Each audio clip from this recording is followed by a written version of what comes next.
السلام علیکم ناظرین، کیسے ہیں آپ سب لوگ؟ امید کرتا ہوں سب لوگ خوش ہوں گے، تندرست ہوں گے۔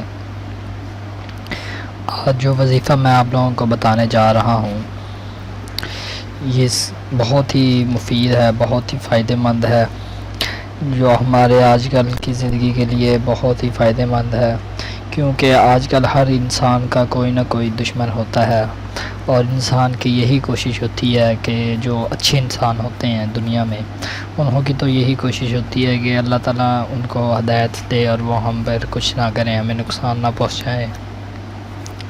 تو اسی کے بارے میں آج میں آپ لوگوں کے لیے ایک وظیفہ لے کے آیا ہوں جو بہت ہی آپ لوگوں کے لیے فائدہ مند ہے۔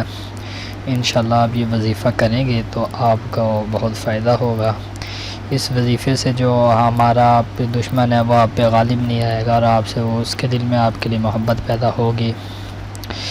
تو چلتا ہوں آج کے اس وظیفے کی طرف، تو ذرا یہ وظیفہ نوٹ فرما لیں۔ بسم اللہ الرحمن الرحیم۔ سورۃ الفاتحہ پہلی سورۃ ہے قرآن پاک کی، اس میں آیت نمبر 4 ہے، مالک یوم الدین ایاک نعبد و ایاک نستعین۔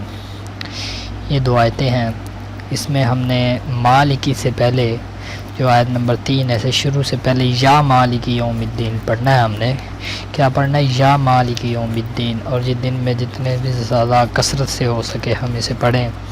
زیادہ بہتر ہے کہ ہم اول آخر درود شریف پڑھ لیں 3 مرتبہ، نہیں تو اگر دن میں جہاں بھی جس کثرت سے جب بھی ہمارے ٹائم ملے پڑھیں، تو انشاءاللہ جو ہمارے دشمن ہیں وہ ہم پر غالب نہیں آ پائے گا، اور انشاءاللہ اس کے دل میں ہمارے لیے محبت پیدا ہوگی، اور وہ ہمیں کوئی بھی نقصان نہیں پہنچائے گا، اور یہاں تک کہ وہ ہمارا دوست بھی بن جائے گا انشاءاللہ۔ چلیے جی، اسی کے ساتھ اب میں چلتا ہوں، خدا حافظ۔